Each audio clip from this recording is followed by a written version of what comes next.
Coming up, a Carthage man attempts a courtroom escape and injures 2 deputies in the process. Get out the winter clothes, the cold is back. We'll have the latest from the Skywatch Weather Center.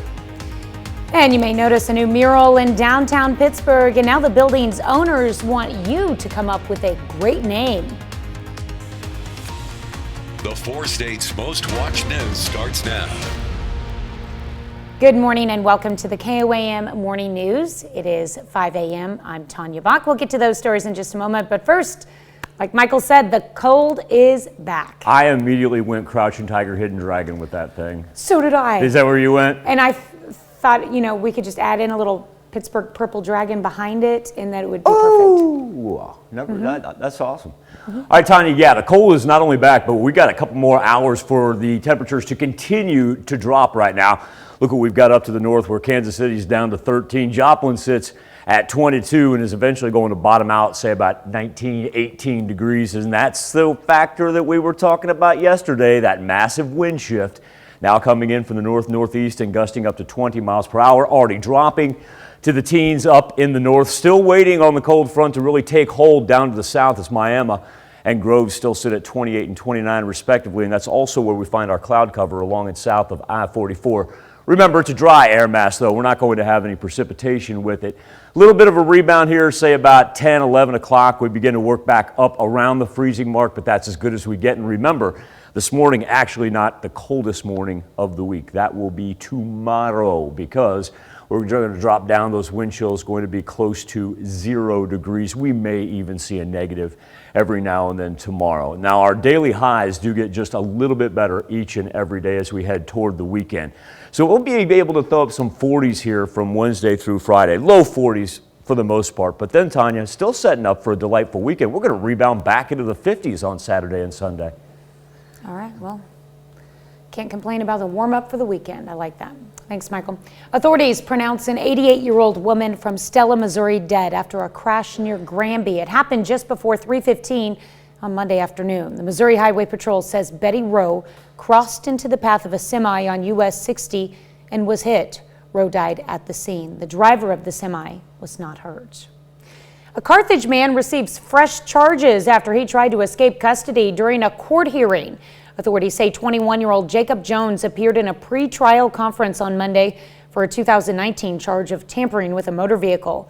During that hearing, authorities say Jones tried to run from the courtroom, but was caught by deputies and got into a struggle. 2 deputies received minor injuries. Jones is now facing 2 counts of assault of a law enforcement officer, property damage, and resisting arrest. A new free COVID testing site in Pittsburgh is already experiencing delays in sending out results. The Seeds of Hope testing site opened yesterday. Officials say the lab that processes the results is dealing with a backlog of tests and poor weather in Pennsylvania, where the lab is. They tell us test results are taking anywhere from 24 to 72 hours. Seeds of Hope does only PCR testing. While it is free starting on Wednesday, the site will require a copy of your insurance card if you have one. And now that people can order at-home COVID-19 tests from the government or buy them from stores, health experts have tips to get the most accurate results. When receiving these tests, it's important to read the instructions thoroughly and follow them. Jessica Liberty at Freeman says a crucial step is the way you collect your specimen.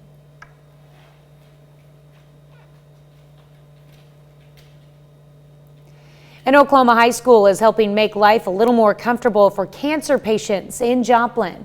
The Family and Consumer Sciences class at Blue Jacket Public Schools in Oklahoma created port pillows. Those are little pillows that can attach to a seatbelt or purse straps to protect the patient's port, where chemo meds are administered. Now, some of the students have family members who experience port discomfort when dealing with cancer, while others have lost loved ones to the disease. Just that compassion and empathy, I think, is so important, and I don't think we're born with that. I think that we have to learn that.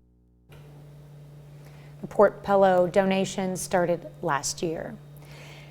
There's a new mural in downtown Pittsburgh, and now the surrounding businesses want help naming it. The 12-foot by 29-foot mural features a tiger on the side of the Main Street Axe Company's building. It was designed and painted by Pitt State art students. You know, as far as the students go, I think they're really proud of the endeavor. I've reached out, obviously, now that it's up, and they're all very excited that it's up, and are excited about the fact that people that are seeing it are really excited about it as well. Now Main Street Axe Company is reaching out to people on social media to come up with names for the tiger. To give your suggestion, all you have to do is follow the Main Street Axe Company on Facebook or Instagram, tag yourself in a picture of the mural, and comment your name idea. Michael and I already gave ours. It's 5:07. Temperature is going to continue to drop here for the next couple of hours, so we'll see consistent temps in the teens for the central and northern portion, and then eventually down to the low 20s when you get along and south of I-44. Now, later on today, we'll change that one there. That's me looking into the future to finish off January. Later on today, we'll get a little sunshine, work up into the 30s, but remember, it's going to be tomorrow morning that's going to be our coldest morning of the week, as our wind chill is going to be down around 0. That's a look at this morning's top stories and weather in our first 7 minutes. Coming up on the KOAM Morning News, Missouri Southern women's basketball team proves themselves as queens of the MIAA jungle as they win 5 games in a row. We talked to the Lady Lions about the secret of their recent success. Plus, we'll meet some kids who get their chance to run and sled with the big dogs in one of the biggest races in the lower 48 states. And average daily COVID cases continue trending down. But with hospitalizations on the rise, experts say do not underestimate Omicron. You're watching the KOAM Morning News. More real news in the morning. We'll be right back. Kansas Jayhawks back in the top 5 in the national rankings. KU up 2 spots. Checking in at number 5 in this week's Associated Press Top 25 poll. And this week it's a big one, facing 2 other top 15 teams. Jayhawks a new number 1 seed, in fact, in Jerry Palm's latest bracketology for ESPN. It took not 1, but 2 overtimes, and they are able to defeat number 13 Texas Tech 94-91. And so once again, you had game-tying 3-pointers in the first overtime. In the second overtime, KU takes a 1-point lead on a free throw from Jalen Wilson and hands Texas Tech, I believe, their 3rd loss of the season. Remember, they got another top 15 matchup here before we get to the end of the week. High school basketball Big 8 action last night. Seneca and Lamar. Let's pick it up in the second quarter. Hazley Grotjohn pulls up, knocks down a 3 off a nice over-the-head pass. Seneca leads at the half. Early second half, Lamar with a response is Kennedy Evans. Evans finds herself open in the corner. She's going to knock this one down. Time winding down in the third. Aaliyah Grotjohn beats the buzzer to end the quarter. She had 33 points last night. Still a great game in the fourth quarter. Marcy Miller on the other end off the long pass. Miller's going to put it in for 2, but it's actually Seneca that holds on and wins this thing on the road over Lamar. Final score 57-51. Missouri Southern women's basketball team, one of the hottest teams in the MIAA right now. Lions have won 5 in a row after beating 2 of the best in the country and find themselves just 1 game back of first place with 10 games left to go. The Missouri Southern Lions are starting to find their groove. We've got kids that are starting to really believe in each other and in themselves, so it's fun to watch. The Lions have won 5 straight games, including wins over second-ranked Fort Hays State and 14th-ranked Nebraska Kearney in the last week. We've been saying this whole weekend, like, why not us? Why don't we go and beat someone that, is ranked above us? And it's really exciting, and all of us were, bought into it, even the trainers and everyone. We talked before we went on the Hays Kearney trip is earning some respect in our league because, we got off to a good start, but, we haven't beat anybody that was above us yet. And so getting those 2 wins gave us a lot of confidence, gave it a little bit of respect in the league, I believe. Building chemistry and trust has paid off for a young Missouri Southern team. Different players have been stepping up each game. I feel like we all have really big trust in Lacey. She's our point guard. We trust her to get to the basket and do whatever we have to do. Maddie getting to the basket as well. I feel like they have a lot of confidence and trust in me as well.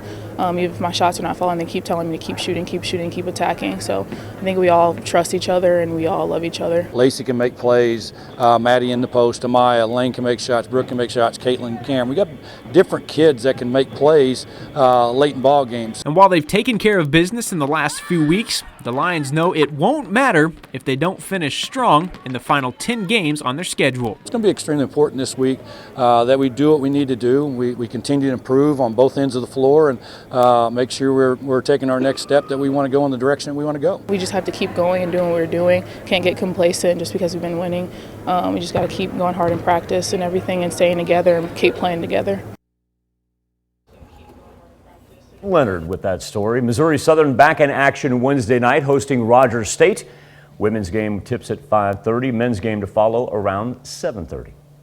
Kansas City Chiefs headed back to the AFC Championship game for the 4th consecutive season. Last team that went to 4 consecutive championship games, that would be the Philadelphia Eagles. By the way, their head coach was Andy Reid.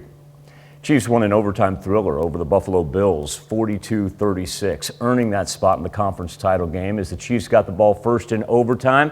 Never let Josh Allen have it. Chiefs went 8 plays, 75 yards straight down the field, won it with an 8-yard touchdown pass right there from Patrick Mahomes to one Travis Kelce.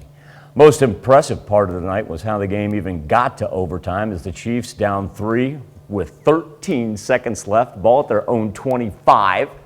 Mahomes pulled off just the seemingly impossible comeback, connecting on a pair of passes, gets the Chiefs into field goal range. Here is the aforementioned Andy Reid on what he told Patrick Mahomes before the drive started. When it's grim, be the grim reaper and go get it. So he did that. He made everybody around him better, which he is great at. And, he just does it effortlessly. The play to Travis, I mean, it was kind of a thing where he wasn't necessarily supposed to do that. But after the timeout, we got to look at what the defense was doing. And he actually said it to me. He's like, "Hey, if they do it again, I'm gonna take it right down the middle between both the guys guarding me." And he went up the field, I gave him the ball, and he got in field goal range. Don't forget, you can catch the Chiefs and Bengals right here on KOAM, followed up by the NFC Championship game, the Rams and 49ers, over on our sister station, Fox 14. Still to come on the KOAM Morning News, WikiLeaks founder Julian Assange claims a legal victory as a UK Supreme Court rules he can appeal his case. And a check on our 7-day forecast when the KOAM Morning News returns. Let the 4 states know about your community. And to give their children the best shot at survival. Learn more at the nccs.org today. Nominate your 4th state hero today. Getting ready to roll through 517. Great time for a little weather on the 7s, and the big change is upon us from yesterday. 21 degrees is where we stand right now in Joplin, with a wind chill that has dropped down to 11. We have the teens right now up to the north, everybody pretty much below the freezing mark. And what happened was, say about 6, 7 o'clock last night. If you were inside, completely understand. But you'll notice a huge drop right here, 10 degrees in about 2 hours, and then we just kept on going down all the way past midnight, and we're not done as of yet. I mean, even when we got to midnight, we were close to 30 degrees, and now all the way down to 21. Now let's factor in that north wind that it's switched in single digits as far as what it feels like in Fort Scott, Pittsburgh, and Lamar. Yates Center only feels right now like it's 8 degrees. Eventually, this cold front's going to drop all the way down here, make its way past the Red River, as a matter of fact. So it's got a ways to go before it truly settles in, and that's why we've got a couple degrees to drop before we even get to sunrise. Skywatch Storm Tracker, no worries about any precipitation today. And even when we do get to the 7-day forecast and we talk about some flurries that are a possibility, especially for the south, for Wednesday and Thursday, really shouldn't hamper any travel. It's going to remain so light. They do have a winter storm, however, out in western Kansas right there. They could get anywhere from 5 inches of snow, but what will happen is it'll actually dive off toward the panhandles and break up before it nears us. So no threat for our Tuesday morning travel conditions. Just going to have the heater blasting full bore for the next 2 mornings. Even for the afternoon, we only get up close to the freezing mark. Not everybody will even get to the 32-degree mark. And then overnight, we start with cloud cover, mostly cloudy skies, but then we clear off, and therein lies the problem. You get one of those early mornings where you don't have any cloud cover, and it's actually going to be colder for Wednesday than it is this morning. When we talk about future tracking those possibility of flurries, that's what it said was going to break up there. That's why they have that winter storm watch for today. But you notice as we drop into Wednesday and Thursday here, you'll see a little skirt of purple and blue make its way through just every now and then. And then, like I said, it's not going to affect any travel, even down south on I-44. It'll be fine. Now, as far as our temperatures, at least we're headed in the right direction. Get up into the low to mid 40s there by the end of the week. And then back up into the 50s, believe it or not, for Saturday and Sunday. Time now to turn our attention to the KOAM Facebook page and our Insta poll that we run each and every morning. Almost time for the longest dog sled race in the lower 48. But before it gets underway, some kids with racing dreams are getting a chance to prove their mettle. Rob Cole takes us to Minnesota for the story. In dog sledding, there may be one human on the trail, but the race is a team effort. For 9-year-old Lucy Raymaker, her dogs serve different purposes. Norma is nice and sweet, and Marshall is a hard worker. Lucy participated in her first bear grease competition Saturday in Two Harbors, the annual Cub Run. To enter, mushers must be under the age of 14, and the qualities they look for in their dogs may be different than the adults competing in next week's marathon. Norma gives the best kisses. The Raymaker family has 2 competitors this year. Lucy's older sister also raced in the Cub for the first time. When I get on the runners and ride by myself, I feel free. Freedom she's experiencing with her canine teammates. It's just really fun having just me and the dogs. The Raymakers are second-generation mushers. We started running dogs kind of more on a recreational level quite a few years ago, and then I don't know, probably 5 years ago, we started doing more competitive racing stuff. For organizers, passing a love of dog sledding on to the next generation is what the Cub Run is all about. When this idea about the Cub Run and education came through, I fell in love with it. For Keyport, dog sledding has been in his family for many generations. I'm the great-grandson of John Bear Grease himself. Mushers and dogs can either race a 2-mile course or opt for an even shorter quarter-mile race. The Cub Run has a staggered start with racers leaving every 2 minutes. And though the course may be shorter than most Bear Grease races, for parents watching, the finish line is just as exciting. A lot of pride. For these young mushers, the race is over, but the journey may have just begun. So that takes place up in Minnesota, kicks off on Sunday, 300 miles long. And don't forget that the most popular dog sled race in America, the Iditarod, which takes place in Alaska, that's why we pointed this one out as being in the lower 48. Don't forget that the Iditarod has ties to Oklahoma, as the person who's known as the father of the modern-day Iditarod, Joe Reddington, was born in Kingfisher. Our question for you this morning on the Instapoll: what's your favorite winter activity? We've got a number to choose from right there. You can connect to us via Facebook. Go directly to the poll, KOAMnewsnow.com/vote, and we shall return with Healthwatch right after this. Whether you're looking for carpet or laminate. Topping Healthwatch this morning, some Americans have started receiving their free COVID-19 tests provided by the Biden administration. Los Angeles woman got hers over the weekend. She says she placed her order 6 days ago when the federal website went live. Others who have received their test also ordered them that day. Supplies are limited to 4 tests per household. You can order them at special.usps.com. The first free N95 masks have arrived at U.S. pharmacies. The effort comes as the Biden administration seeks to ramp up access to high-quality masks amid the spread of the highly contagious Omicron variant. Masks are set up for distribution at some Hy-Vee and Meijer stores in the Midwest. Southeastern grocery stores should get their shipments later this week. The Biden administration announced last week that the 400 million N95 masks will be distributed to pharmacies and community health centers, with the program expected to be fully up and running by early February. Up to 3 free masks are available to every person in the U.S. Average daily COVID-19 cases are trending down, but hospitalizations continue to rise. while the current variant appears to not be as deadly as Delta, especially among those vaccinated and boosted. U.S. health experts warn do not underestimate Omicron. Mandy Gaither has more.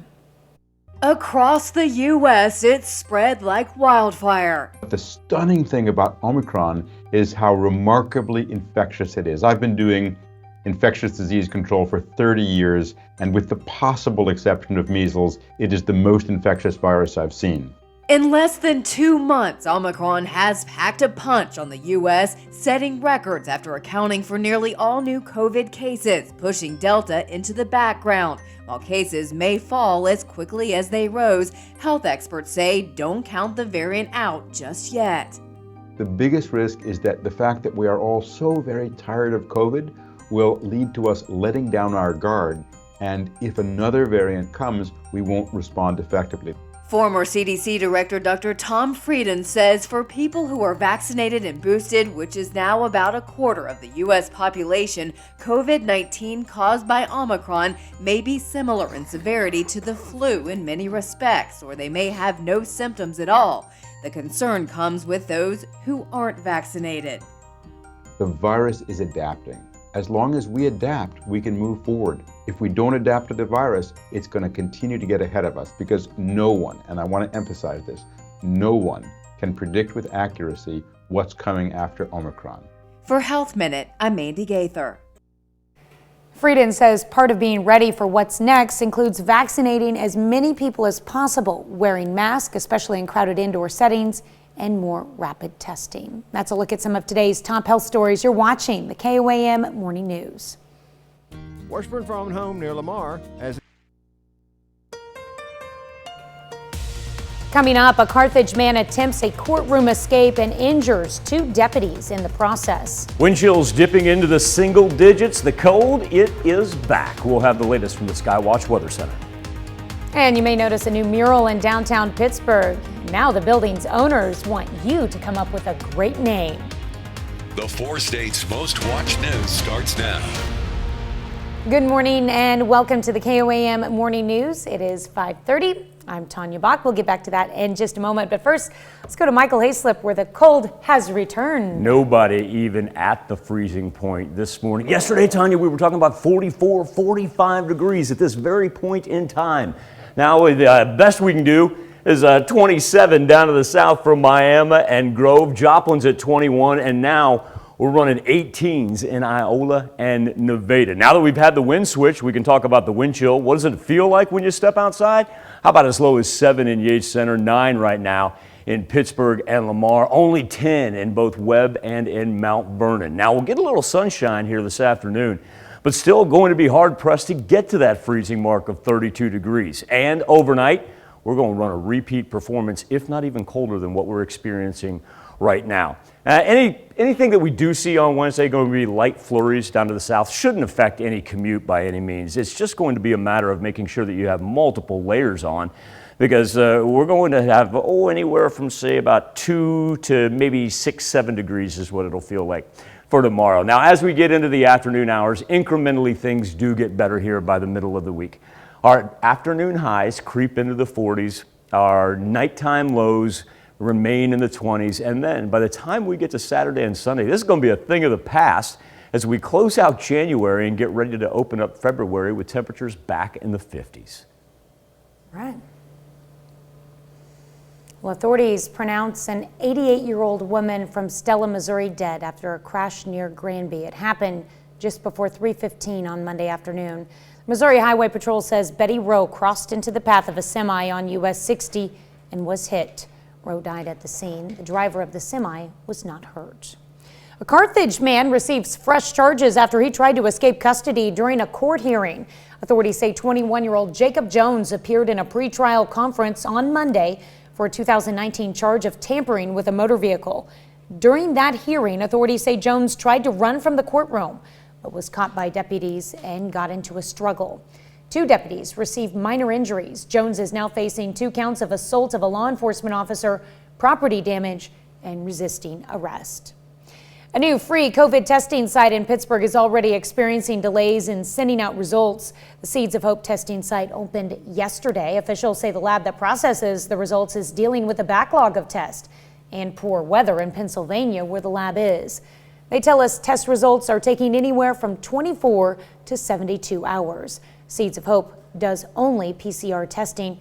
While it is free starting on Wednesday, the site will require a copy of your insurance card if you have one. And the federal government has launched its website for Americans to sign up for free at-home COVID-19 tests. But the health experts say you'll need to ensure you follow directions exactly. KOAM's Bronte Sorotsky tells us how to get the most accurate results. With COVID cases rising, more people have been seeking out and using at-home COVID tests. And now that Americans will soon have access to at least 4 tests shipped right to their homes, many may be wondering the best way to get accurate results. Jessica Liberty at Freeman Health System says it has to do with how well you can follow directions. Part of the testing piece is the collecting of the specimen. So when you go to collect it, you have your nasal or Q-tip looking swab. It's really long, has the little cotton ball at the end. So you're going to put that at least a half of an inch in each nostril. And when you leave it in there, I don't mean just let it sit.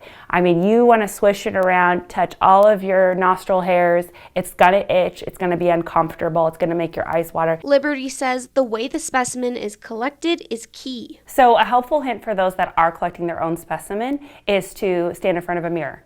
You got to watch yourself because you don't think it's going in very far, or you think it's going in too far and it's not going in far enough. For Joplin resident Charlie Brown, he knows what it's like to have the at-home test deliver a false sense of security. But I bought 4 home tests from Walgreens and they all showed me as being negative. And then when I got my PCR, I was positive.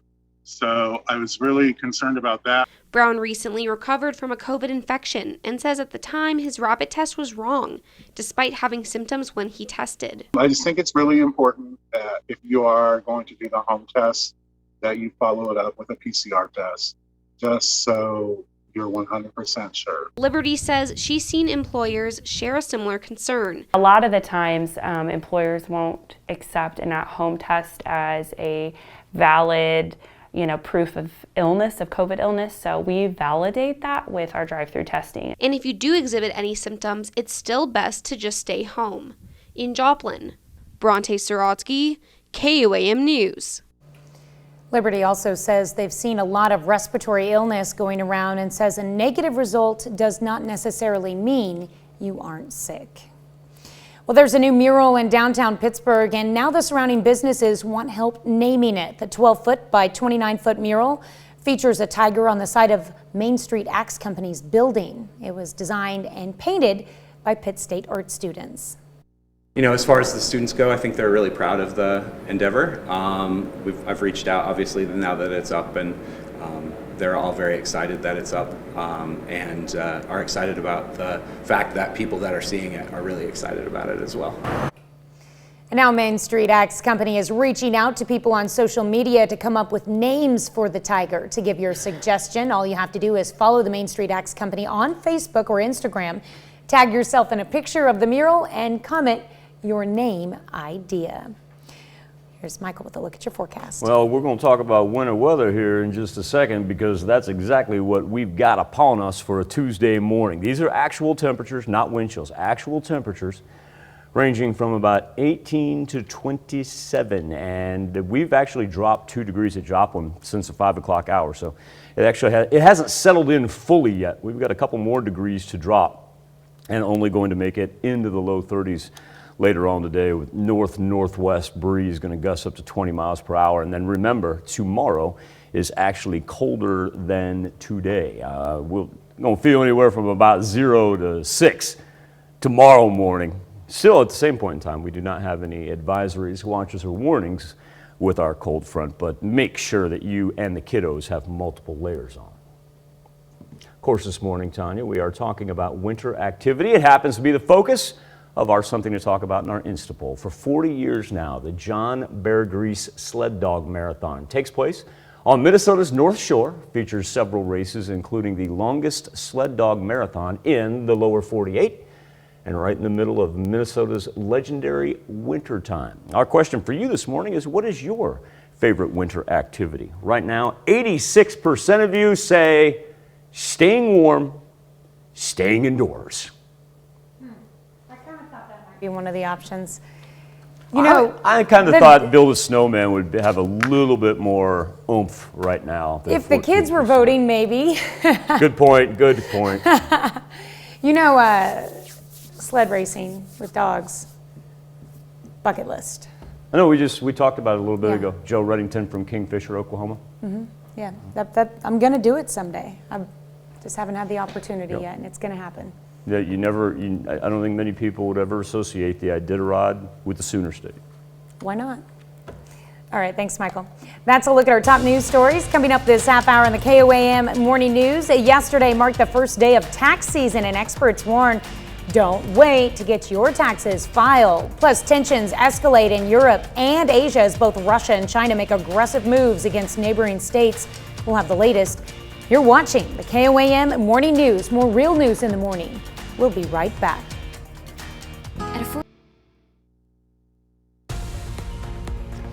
Topping World Watch, Pope Benedict XVI now admits he attended a 1980 meeting where an abusive priest was discussed. Former pontiff says his earlier denial was due to an error in the editing of his statement. His Monday admission to being present at that meeting came through his private secretary, Archbishop Georg Ganswein. In that statement, Ganswein said Benedict, who is now known as Pope Emeritus, is very sorry for the mistake. It comes days after an independent investigation found Benedict knew about and helped cover up sexual abuse when he served as Archbishop of Munich from 1977 to 1982. He has denied knowledge of the abuse. The report called his denial that he attended the 1980 meeting, quote, barely credible. The now 94-year-old retired in 2013 amid sexual abuse allegations throughout the Catholic Church, making him the first pope to do so in centuries. Tensions are escalating in Europe and Asia as both Russia and China make aggressive moves against neighboring states. Chris Wynn has the latest. Amid mounting fears of a Russian incursion into Ukraine, even as we continue to prioritize diplomacy and dialogue, we must also increase readiness. The Biden administration is considering deploying several thousand U.S. troops to Eastern Europe and the Baltics. The potential move meant to deter Russia from invading Ukraine. The United States has taken steps to heighten the readiness of its forces at home and abroad so that they are prepared to respond to a range of contingencies, including support to the NATO response force if it is activated. With Russia amassing troops along the Ukrainian border and British intelligence services reporting the Kremlin's possible intentions to install a pro-Russian leader in Kiev, U.S. and NATO allies are taking a firmer stance. The Kremlin called those reports hysteria. The United States will act firmly in defense of its national interests in response to actions by Russia that harm us, our allies, our partners. Russia sees NATO's growing support for Ukraine as a threat to its own security. There are certain basic principles that we're not by one iota going to compromise on, including, for example, NATO's open door, the right of countries to choose with whom they'll associate. The U.S. military also reacting to another incident overseas after dozens of Chinese warplanes crossed into Taiwan's air defense identification zone Sunday and Monday. China's aggression following a U.S.-Japan show of naval force in the Philippine Sea. In Washington, I'm Chris Wynn. United Arab Emirates has intercepted 2 ballistic missiles targeting its capital, Abu Dhabi, Monday. That's according to a statement by the UAE Ministry of Defense. The attack did not result in any casualties, the statement added. The ministry said it's, quote, ready to deal with any threats. Julian Assange's fiancée is hailing a United Kingdom High Court's ruling as a victory. That decision gives the Australian WikiLeaks founder permission to appeal his case to the UK Supreme Court. Stella Morris called Monday's decision precisely what we wanted to happen. Assange is currently fighting extradition to the U.S., where he's accused of violating the Espionage Act when his website published classified documents. The court's decision only opens the door for the UK Supreme Court to take up the case if it wants to. That court must now decide whether to do so. Assange has been in a British prison for almost 3 years. The 50-year-old could face up to 175 years in prison if he is extradited to the U.S. and convicted. That's a look at some of your biggest headlines from around the world. We'll be right back with a look at your Dear news to Winter, know. my squad. Here's a check of today's top headlines, the news you need to know before you head out the door. An 88-year-old woman from Stella, Missouri is dead after a crash near Granby. It happened just before 3:15 Monday afternoon. Missouri Highway Patrol says Betty Rowe crossed into the path of a semi on US 60 and was hit. Rowe died at the scene. The driver of the semi was not hurt. A new free COVID testing site in Pittsburgh is already experiencing delays in sending out results. Seeds of Hope testing site opened on Monday. Officials say the lab that processes the results is dealing with a backlog of tests and a snowstorm, so there have been delays getting results. Still, Seeds of Hope says their site helps reduce the strain on hospitals. While it is free, starting on Wednesday, the site will require a copy of your insurance card if you have one. An Oklahoma high school helps make life a little more comfortable for cancer patients in Joplin. The Family and Consumer Sciences class at Blue Jacket Public Schools in Oklahoma created port pillows. Those are little pillows that can attach to seat belts or purse straps to protect the patient's port where chemo meds are administered. Some of the students have family members who experience port discomfort when dealing with cancer, while others have lost loved ones to the disease. There's a new mural in downtown Pittsburgh, and now the surrounding businesses want help naming it. The 12-foot by 29-foot mural features a tiger on the side of Main Street Axe Company's building. It was designed and painted by Pitt State art students. Now Main Street Axe Company is reaching out to people on social media to come up with names for the tiger. To give your suggestion, all you have to do is follow the Main Street Axe Company on Facebook or Instagram, tag yourself in a picture of the mural, and comment your name idea. That's a check of today's top headlines, the news you need to know before you head out the door. Temperature's not done falling yet. Every now and then I see somebody else drop a degree, so the cold front has not settled in yet, and really won't until we see everybody along and even south of I-44 get into the low 20s. So probably about 9-10 o'clock is when we'll finally stabilize. 9-10 this morning, I should say. Afternoon planner with a little increased cloud cover, make it up just around the freezing mark, and it will just kind of hang right there with the north wind gusting up to 20 miles per hour. Overnight, mostly cloudy skies to start with, but then we clear off. And when we do clear off, tomorrow morning even going to be a little colder. Now on the 7-day forecast, you notice a chance for flurries on Wednesday and Thursday. You'll see a little blue and purple won't sprint across the screen here, but light snow flurries is all that's going to amount to. Shouldn't impact our travel. And at least we're back up into the 40s for daily highs beginning on Wednesday, lasting us to Friday with 50s on Saturday and Sunday. More KOAM morning news right after this. Thank you. Just in time for the official start of tax filing season, the IRS is warning you might have to wait to get your refund. As Gabe Cohen reports, the COVID pandemic, a backlog of returns from last year, and a worker shortage may add up to long delays. A warning from the IRS. Expect another frustrating tax filing season marked by processing problems and refund delays. The agency is in crisis, facing a backlog of close to 10 million returns. We're working as hard as we can. Now dealing with new staffing problems from COVID and wage competition, with nearly 200 job openings posted on their website, on top of a long list of other issues like outdated software, tedious paper filings, and most notably, a lack of sufficient funding. Since 2010, the number of tax returns is up 19%. But the agency's funding and staffing are down close to 20%. I think it all boils down to funding.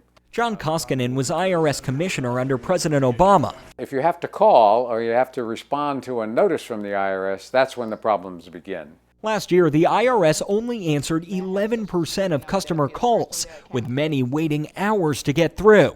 Meanwhile, tax filing is getting more complicated in the pandemic, with new programs around COVID relief and child tax credits. Traffic to the IRS website nearly tripled in 2020 and rose again last year. Now, millions of taxpayers are still waiting for their refund. It's been frustrating. Paul Wansing and his family need that $7,000. He's on disability and his wife runs a small business. Knowing that it's out there and we can't access it and we could really use that money right now is a challenge. I think it's urgent. The Build Back Better plan would include $80 billion to strengthen the IRS. But with the bill stalled in the Senate, the White House is now calling on Congress to provide another source of stable funding. The agency has not been equipped with the resources it needs to adequately serve taxpayers in normal times, let alone during a pandemic. Everyone's stuck.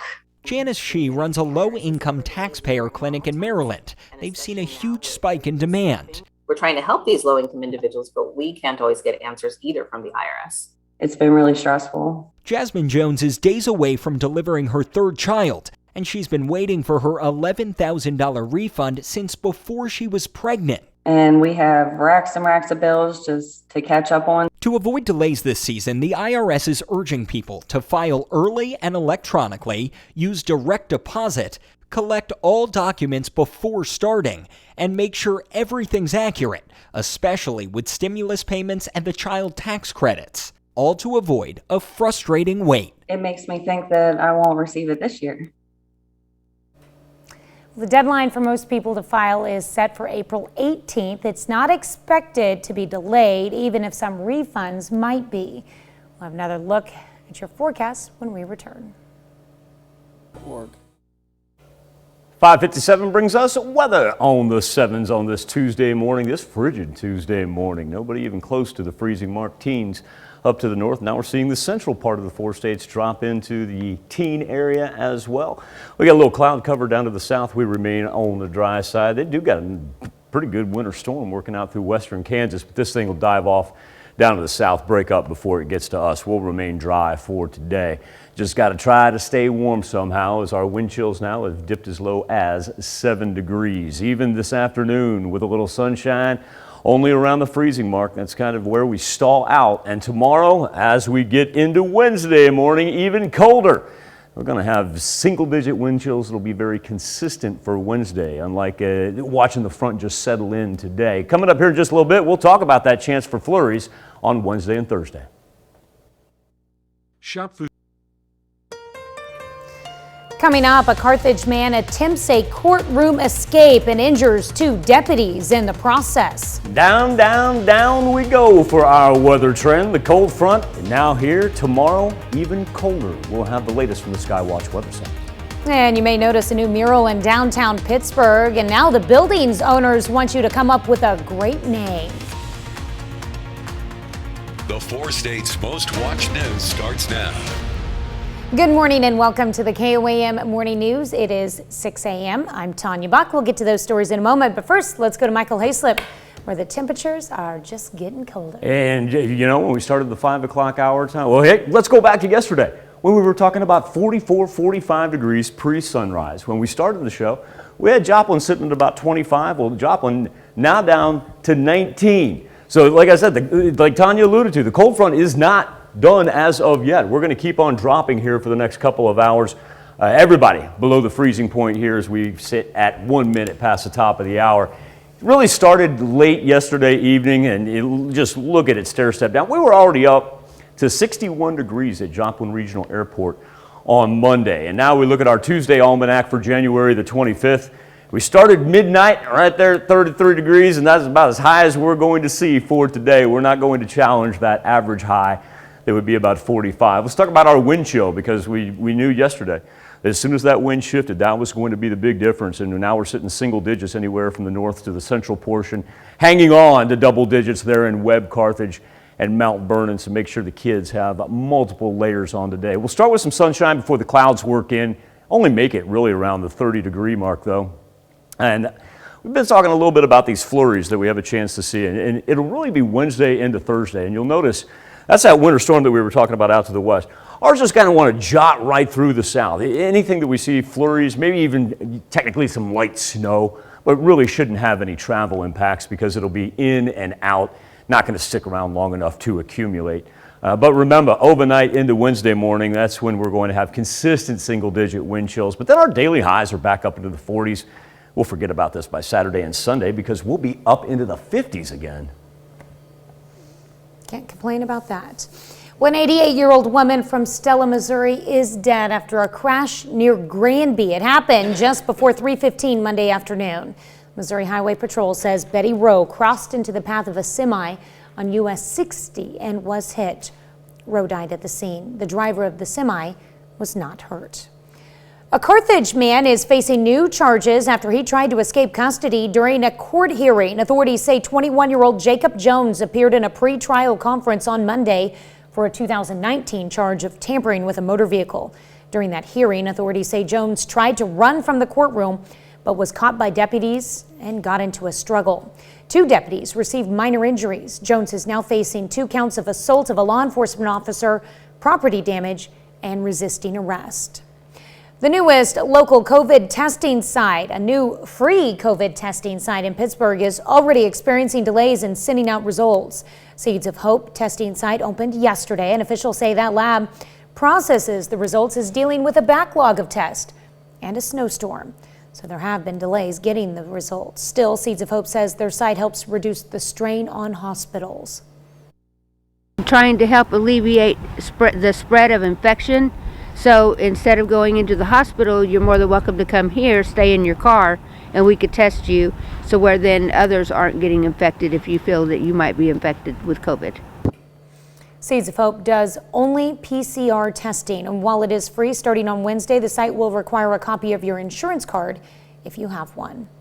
Well, there's a new mural in downtown Pittsburgh, and now the surrounding businesses want help naming it. The 12-foot by 29-foot mural features a tiger on the side of Main Street Axe Company's building. It was designed and painted by Pitt State art students, and now Main Street Axe Company is reaching out to people on social media to come up with names for the tiger. I hope it shows the community that we're here for not only to offer a fun activity, but also to give back a little bit. So I hope it gives some goodwill. To give your suggestion, all you have to do is follow the Main Street Axe Company on Facebook or Instagram, tag yourself in a picture of the mural, and comment your name idea. That's a tall mural. An Oklahoma high school is helping make life a little more comfortable for cancer patients. The Family and Consumer Sciences class at Blue Jacket Public Schools in Oklahoma created port pillows. Those are little pillows that can attach to seat belts or purse straps to protect the patient's port where chemo meds are administered. Some of the students have family members who experience port discomfort when dealing with cancer, while others have lost loved ones to the disease. Just that compassion and empathy, I think, is so important, and I don't think we're born with that. I think that we have to learn that. Port pillow donations started last year. In 1971, an infamous murderer and his followers were convicted. Charles Manson, convicted alongside his followers for murder. Charles Manson started a cult which he called the Family in 1967, and he was convinced of a racial war that would take place in America and would cause an apocalypse. This would be named Helter Skelter. Manson believed he and the Beatles would be the 5 ruling angels after said apocalypse happened.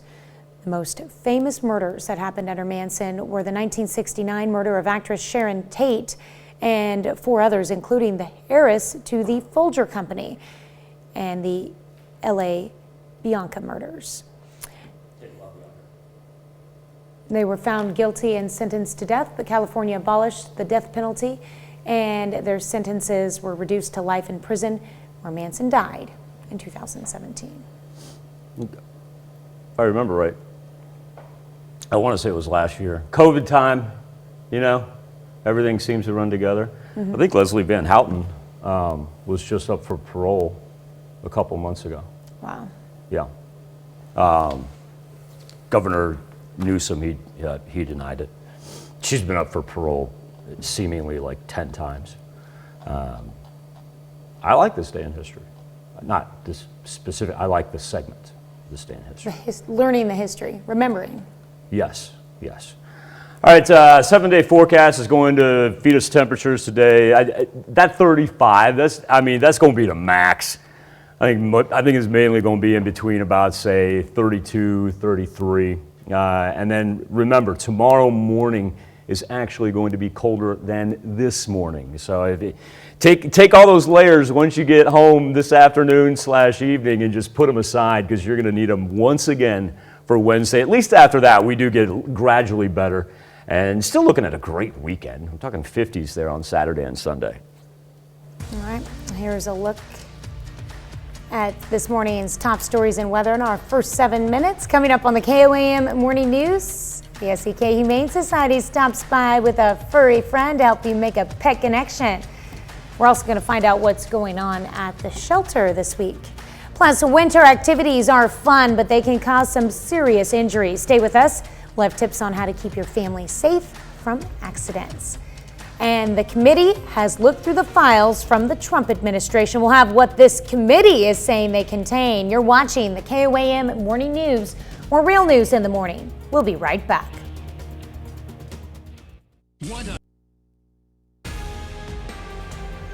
Topping Nation Watch this morning, the head of the House committee investigating the assault on the Capitol confirmed that the Trump administration discussed an idea to have the military seize voting machines from the 2020 election. He also told Face the Nation that the committee has questioned former Attorney General William Barr, who resigned after the election under cloudy circumstances. Nicole Killian looks at the new evidence, pointing to a widespread effort to overturn the election results. On Face the Nation, Select Committee Chairman Benny Thompson revealed former Attorney General William Barr, who left the Trump administration weeks before January 6th, talked to the panel. We are concerned that our military was part of this big lie on promoting that the election was false. The chairman referenced a draft executive order from December 2020, first reported by Politico, that would have authorized the defense secretary to seize, collect, retain, and analyze all voting machines and allowed the appointment of a special counsel. The order was never enacted, and it was one of the documents former President Trump's lawyers allegedly tried to shield from congressional investigators. So if you are using the military to potentially seize voting machines, even though it's a discussion, the public needs to know. Do you have proof that there was someone inside the United States military working on this premise of actually seizing voting machines? Between the Department of Justice, a plan was put forth to potentially seize voting machines in the country and utilize Department of Defense assets to make that happen. In December of 2020, Barr, in an interview with the Associated Press, said the Department of Justice did investigate voter fraud connected to the 2020 election, but concluded, to date, we have not seen fraud on a scale that could have affected a different outcome in the election. Weeks later, Barr resigned just a month shy before Trump's term ended. The committee is poring over hundreds of documents that were recently released by the National Archives. So far, it has interviewed about 400 witnesses and hopes to hold public hearings this spring. Nicole Killian, CBS News, Capitol Hill. The death penalty is now on the table for the suspect in a deadly drive-in attack in Bellevue, Nebraska. Prosecutors say Roberto Silva Jr. opened fire in a Sonic restaurant in 2020, killing 2 employees and leaving 2 others injured. During the incident, he reportedly also threw an incendiary device and ignited materials in a rental truck. On Monday, the trial was moved from a district to a county court, and first-degree attempted murder charges were filed. The county attorney says he made the move so he could seek the death penalty. Silva is already facing 9 other felony charges, including 2 counts of first-degree murder. If he is convicted, the decision on the death penalty will be left to a jury and a panel of 3 judges. Will diplomacy rule the day? That's the big question as Russian troops sit near the country's border with Ukraine. As Britt Conway reports, U.S. officials are hoping for the best, but preparing for the worst. Glimpses of day-to-day life in Ukraine as the threat of invasion looms. More than 127,000 Russian troops have amassed at the border, waiting on word from Russian President Vladimir Putin. But war began here nearly 8 years ago, when Russia annexed Crimea, which has a major port on the Black Sea. Russian-backed separatists also took control of the Donbas region, an ongoing conflict that's claimed some 13,000 lives. But with Russian troops at the border, fear that this war will escalate. As many as 8,500 U.S. troops have been put on heightened alert for a possible deployment to Eastern Europe, the Pentagon said Monday. They'll come from bases throughout the United States, and they'll be, if they're deployed, they would deploy as part of the NATO response force. U.S. officials say there's still room for diplomacy. We obviously want to see that succeed, but we've also seen Vladimir Putin add to his force capability, so he has shown no signs of de-escalating, quite the contrary, and I think it's something we're all watching with great concern. Concern and uncertainty. Nobody knows what's in his head right now. We don't believe that he has actually made a decision for another invasion, but he is increasing his option. We want to make sure that he fully understands the consequences should he incur again. Nobody wants to see another war. Nobody wants to see another conflict. But if our NATO allies need some support, we want to make sure they know we're there for them. I'm Britt Conway reporting. That's a look at today's top national stories. We'll be right back.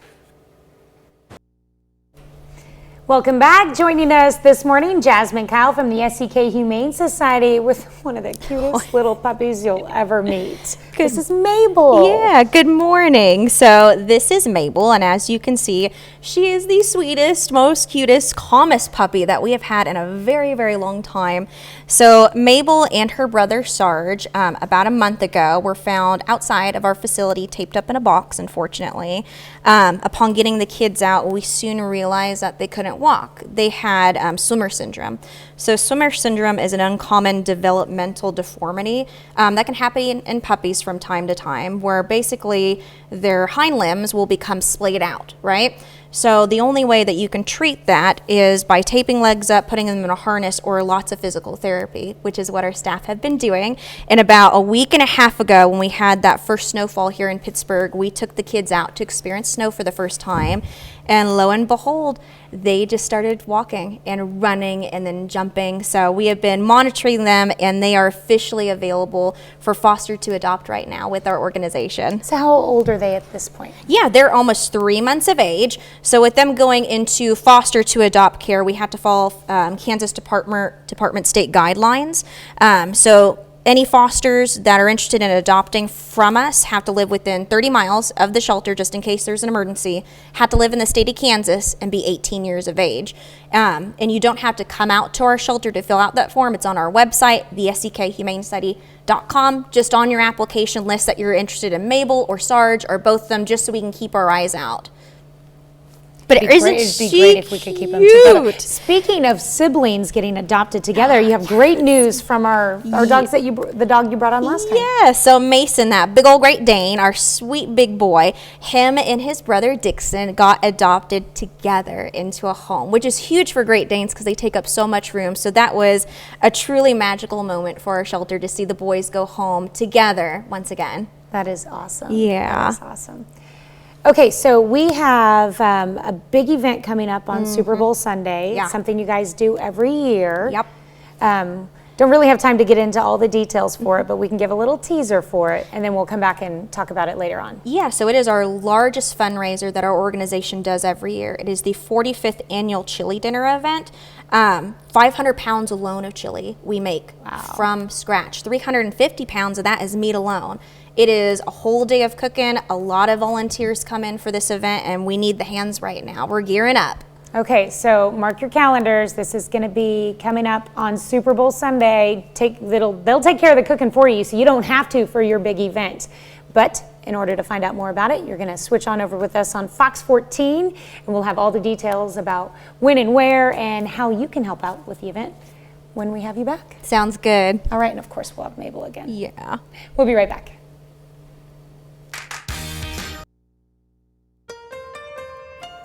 Topping Healthwatch this morning, it's the time of year for winter fun, from hitting the slopes for skiing or snowboarding to hitting the hills to go sledding. Thousands of people are injured in these popular winter activities every year. Now a new national poll suggests parents may not always consider the risk. Wendy Gillette has more.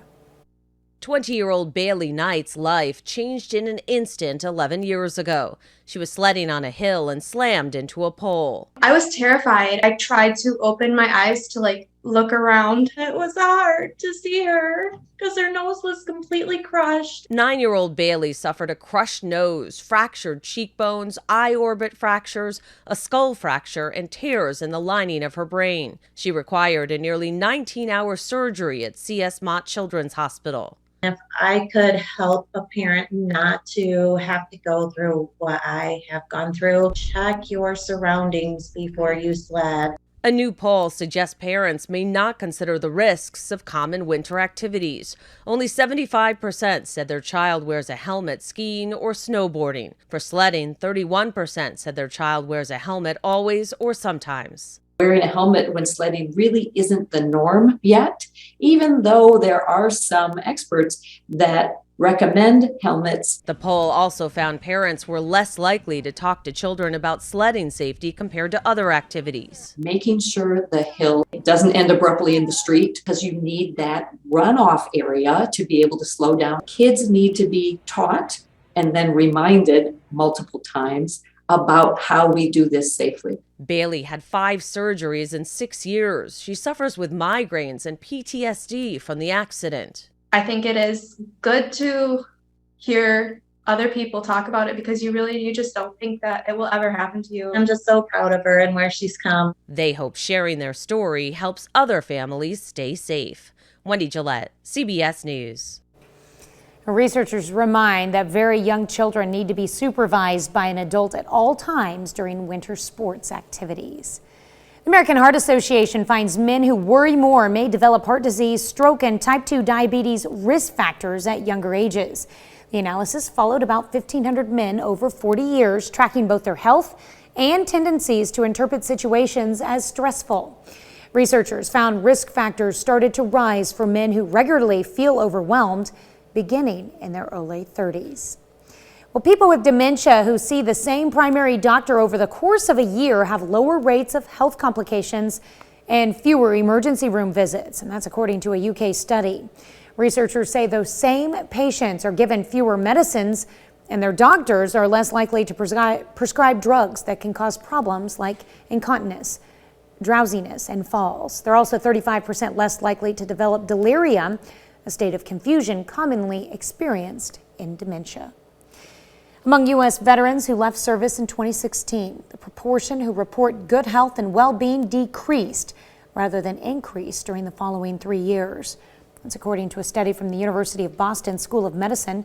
Noteworthy were the increasing proportion of women reporting mental health concerns and the declining portion of men reporting higher levels of community involvement. That's a look at some of today's top health stories. You're watching the KOAM Morning News. And we just dropped another 2 degrees from the last time that we checked in. Joplin now down to 19, along with Pittsburgh. Miami slipping to 25. Iola looks like our low point right now of 16. Remember, those are actual temperatures. Those are not wind chills. Wind chills right now. We've got plenty of single digits for the north and central portions of the 4 states. Later on this afternoon, after the front settles, make it up into the low to mid 30s. Remember, tomorrow morning is going to be colder than this morning, but daily highs do incrementally warm up into the 40s and then 50s for Saturday and Sunday. A journey. Coming up, a Carthage man attempts a courtroom escape and injures 2 deputies in the process. A 20 to 25 degree difference from where we stood at this point in time yesterday. Oh yes, the cold is back. We'll have the latest from the Skywatch Weather Center. And you may notice a new mural in downtown Pittsburgh. The building's owners want you to come up with a great name. The 4 states' most watched news starts now. Good morning and welcome to the KOAM Morning News. It is 6:30. I'm Tanya Bach. We'll get to those stories in a minute, but first let's go to Michael Hayslip where the temperatures are anything but warm. Joplin down to 19 right now. We were hanging on to 20 for a long time at Joplin Regional Airport. Now we're down to 19. We just keep on slipping bit by bit with a wind chill that's actually dropped 5 degrees. Last time we checked in over 7th and Rangeline, that was at 11. It's now down to 6. Here are our actual temperatures. Anywhere from about 16 to 25, nobody even close to the magical 32 degree mark, meaning if we put it into perspective about where we were on Monday morning, 25-degree difference in CJ and Carthage. Iola, almost a 30-degree difference. And eventually, everybody down to the south, Miami, Grove, Neosho, Anderson, that's going to get up to 20 to 25-degree difference as well. Here's a look at our wind chills.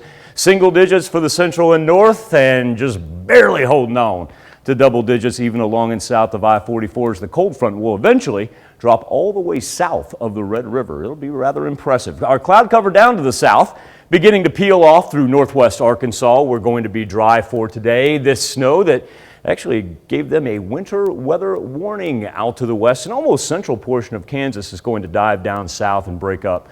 It really won't play a role for us, just the cold. Trying to stay warm somehow, some way today. Sunny skies till the clouds begin to increase for later this afternoon into the evening. North wind gusting up to 20 miles per hour overnight. Colder tomorrow morning than what it will be this morning, as we'll drop down anywhere from, say about 0 to 6 will be what we'll see for wind chills for tomorrow. We've been talking a chance for some flurries here. Watch the very bottom of your screen. Anything that we do see for Wednesday and Thursday, it's just going to sprint right through. And the nice thing is, won't affect any of our travel. So I don't want the kiddos getting excited about that. It's not going to be enough to do anything with. And then our daily highs back into the 40s and still looking at a great weekend. 53 on both Saturday and Sunday. All right. Authorities pronounced an 88-year-old woman from Stella, Missouri dead after a crash near Granby. It happened just before 3:15 on Monday afternoon. Missouri Highway Patrol says Betty Rowe crossed into the path of a semi on US 60 and was hit. Rowe died at the scene. The driver of the semi was not hurt.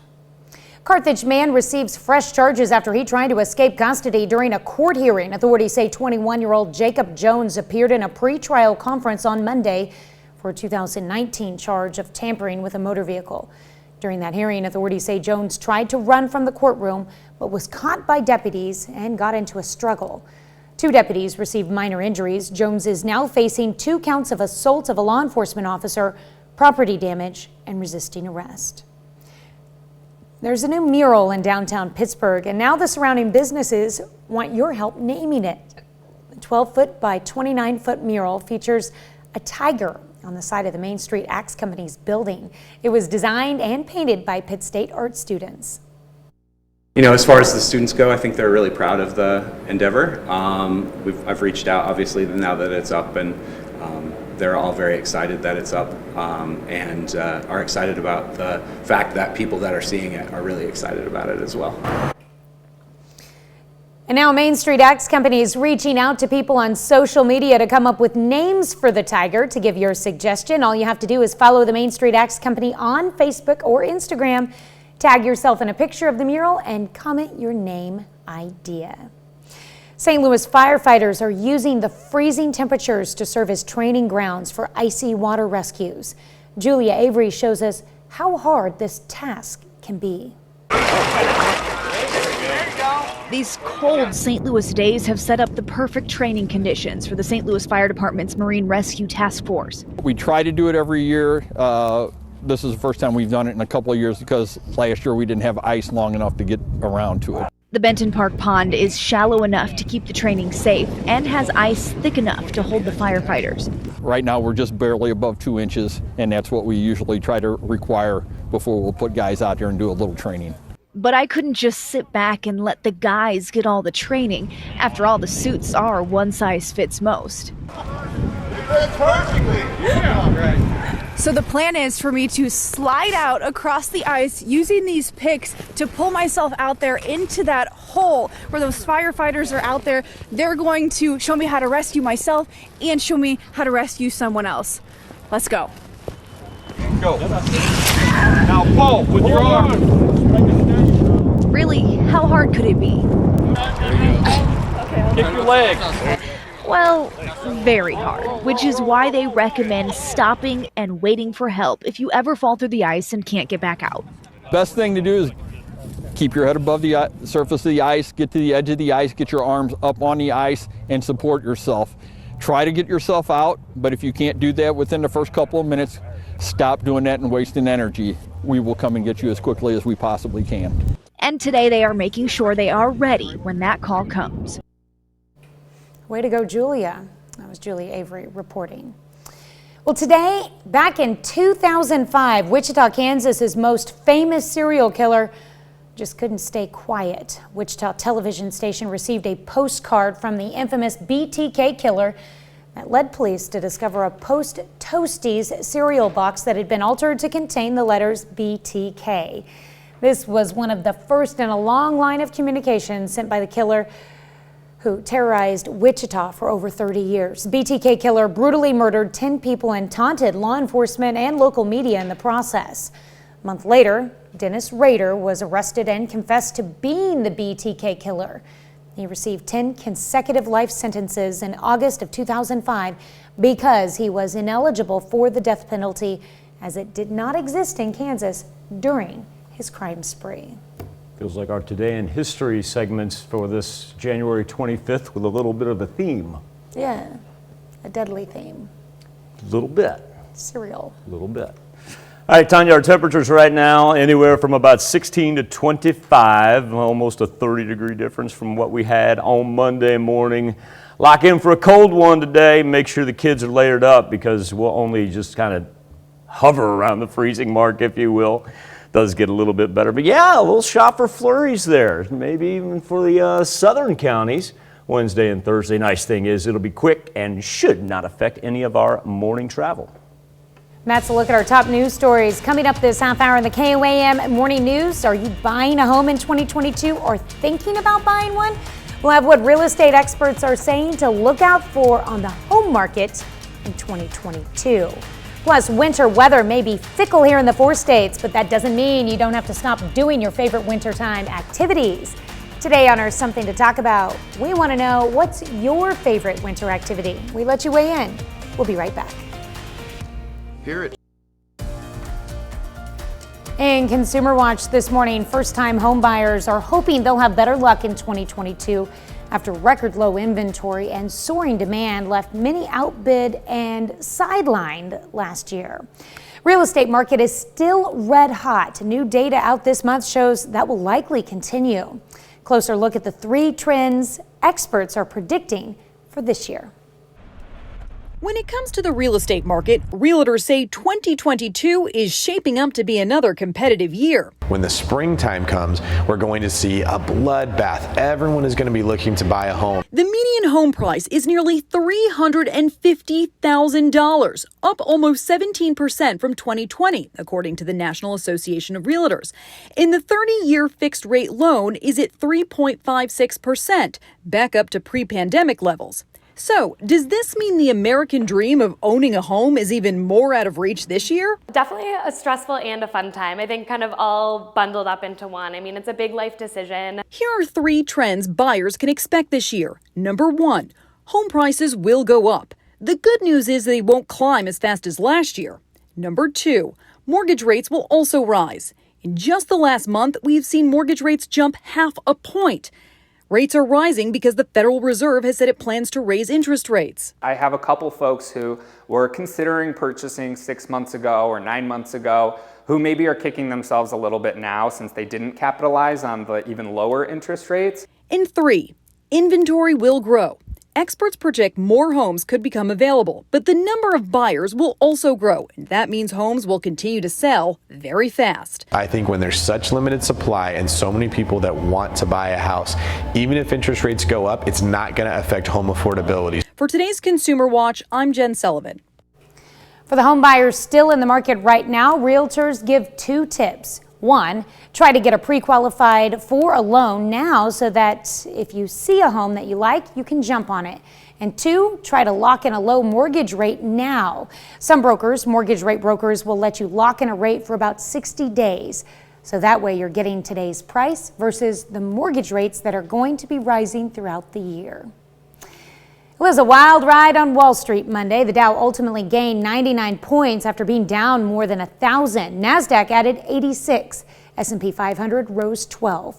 All 3 indices were down more than 3% early in the day before the bounce back, creating one of the biggest rebounds in more than a decade.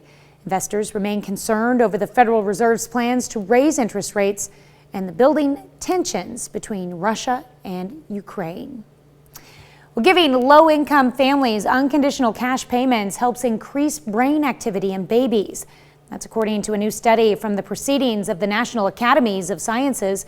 Researchers say children's experiences change as the family's economic situation improves, and their brain activity adapts to those experiences with increased cognitive skills. Co-author of the study says the results speak to how anti-poverty policies translate to investments in children. Krispy Kreme wants to help alleviate the nationwide blood shortage. Anyone who donates blood this week can receive a dozen glazed donuts free by showing their donation sticker. Red Cross announced its first ever National Blood Crisis Alert earlier this month. That's it for Consumer Watch. Let's go over to Michael for our Something to Talk About. Thank you, Tanya. This morning on the KOAM News Now Facebook page and our morning Insta poll, winter activities. As for the last 4 decades, the John Bear Grease Sled Dog Marathon takes place on Minnesota's North Shore. As a matter of fact, it's coming up this weekend. Features several races, including the longest sled dog marathon in the lower 48 states. On Saturday, kids had a chance to race the John Bear Grease 2022 Cub Run. Little scaled down version, 2.2 mile race and quarter-mile races at all. So we figured with that going on and our temperatures dropping back into the frigid area, what's your favorite winter activity? All right, now it's pretty overwhelming. 70% of you say, no, just want to stay indoors and try to stay warm. Followed by 14% that say, nah, there's nothing like building a snowman. Fortunately, we just haven't had really enough snow to do that right now.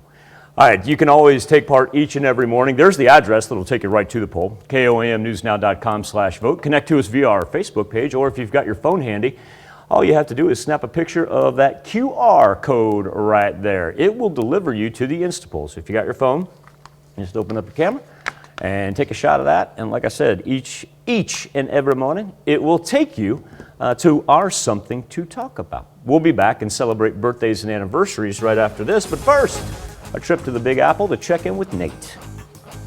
I'm Nate Burleson. Coming up on CBS Mornings, our Bill of the Month series shows you how to avoid surprise emergency room charges. Hear from one man who was charged more than $1,000 by a hospital, even though no doctor actually cared for his son. That's coming up on CBS Mornings. Spinning and winning. We take this time to honor today's four-state hero, Jack Andrus from Southwest Missouri. He served in the U.S. Army from 1944 to 1946. Stationed in England, Belgium, France, and in Germany. To Jack Andrus, we thank you, today's four-state hero. We start with a big number 10, and it's a smiling Maddie Russell. Miss Maddie, I want you to have a marvelous day and a happy birthday to you in Fort Scott. All right, and got a little correction to make. Sorry about this, John. John Hermrich's birthday was yesterday. We had his wrong name on there and age. He's 12 years old now. Happy birthday, John. John, I apologize. I don't know who he credited your birthday to. Well, we got you. Week-long celebration for John as of right now. That's right. We're going to make up for it. We got you. Lakin Smotherman, now a teenager, as Lakin celebrates her 13th birthday. Happy birthday. All right, and we got Eli Maples turning 14 years old. Here he's pictured warming up for a wrestling tournament with his older brother, Kobe. But there's a lot of wrestling going on in that household. Everybody at PSU, if you run into Cheyenne Heckert, that's where she's a student, if you got class with her, make sure that you tell Cheyenne happy birthday as she turns 19. She's from Frontenac. All right, Nathan Watson in Annapolis, Kansas, turning 27 years old this year. Hope it's a great one for you, Nathan. Sofia De Silva, this is a pretty unique picture right here. Sofia De Silva celebrating her 29th birthday. Now, Sofia is a middle school teacher and a coach. But this particular picture she uses for her birthday was taken in Iceland last summer. How cool is that? So marvelous picture, Sofia. A happy birthday, and know that this comes with love from Mom, Timberly, and Willow. That's a really cool picture.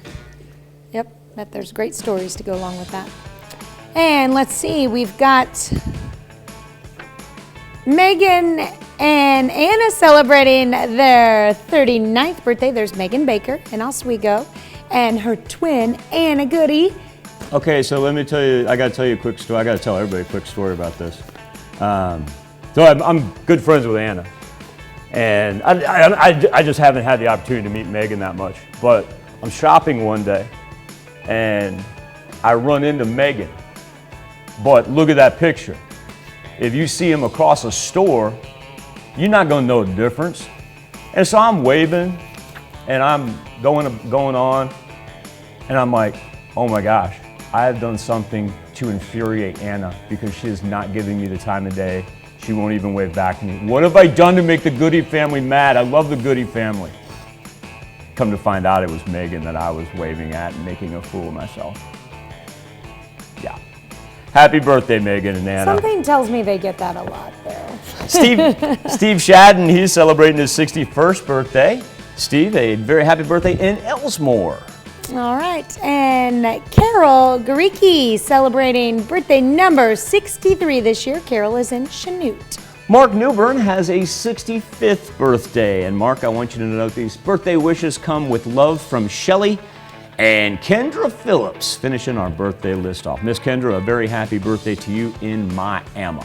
Happy birthday and happy anniversary to all on this January the 25th. Or if you're like John, come back and get you and we'll celebrate it all week long. That's where you can send them into birthdays at KOAMTV.com. Also go to our website, KOAMNewsNow.com.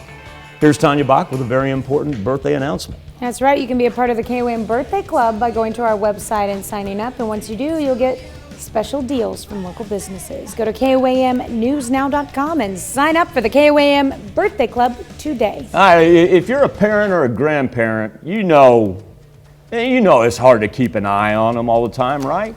So imagine the FedEx or UPS man, he pulls up at your house and you find out your kid just ordered $2,000 of furniture from Walmart. Yeah, we got the details about how this all happened when we transition over to KOAM Morning News on Fox 14, and we'll be back right after this.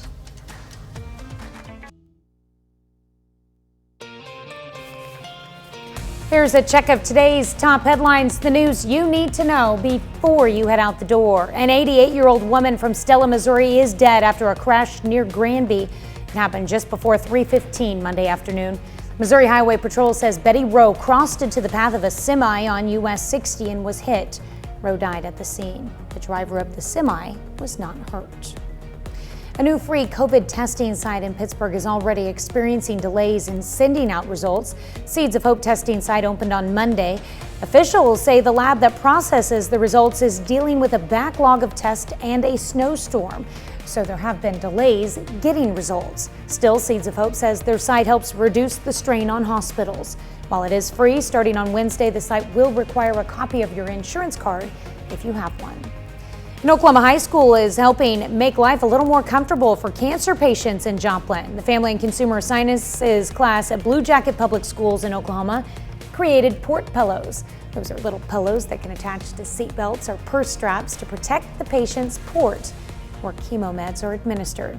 And some of the students who have family members who experience port discomfort when dealing with cancer, while others have lost loved ones to the disease. There's a new mural in downtown Pittsburgh, and now the surrounding businesses want help naming it. The 12-foot by 29-foot mural features a tiger on the side of the Main Street Axe Company's building. It was designed and painted by Pitt State art students. Now Main Street Axe Company is reaching out to people on social media to come up with names for the tiger. To give your suggestion, all you have to do is follow the Main Street Axe Company on Facebook or Instagram. Tag yourself in a picture of the mural and comment your name idea. It's a check of today's top headlines, the news you need to know before you head out the door. It is a pretty Tuesday start, that is for sure. It's also a cold Tuesday start. Temperatures anywhere from about 16 to 25. And those are actual temperatures. We've got single-digit wind chills right now. Hang out around the freezing mark this afternoon with increased cloud cover and north wind, and prepare for tomorrow as well, as we'll have a repeat performance. Perhaps wind chills even lower than what we experienced this morning as the cold front will settle in. Then we begin our jaunt back up into the 40s each afternoon and a weekend in the 50s. Well, coming up today at noon, we're making dinner-style Salisbury steak in the Mr. Food Test Kitchen. Also, the price for oranges and orange juice is starting to skyrocket. Ahead on CBS Mornings, how high demand amid the pandemic and low supply impacted by a disease affecting crops is affecting your bottom line at the supermarket. Or you can switch on over with us on Fox 14, where your only local morning news continues. And this morning, Virginia's latest school board sues the governor over a rollback on mask mandates. And a restaurant hires its own daycare staff to help out its workers when it comes to childcare. Once again, we'll have those stories when we transition over to the KOAM Morning News on Fox 14. That does wrap it up for this Tuesday edition. Stay warm, be safe. We'll do this all again tomorrow morning. And we're going to do it again today at noon.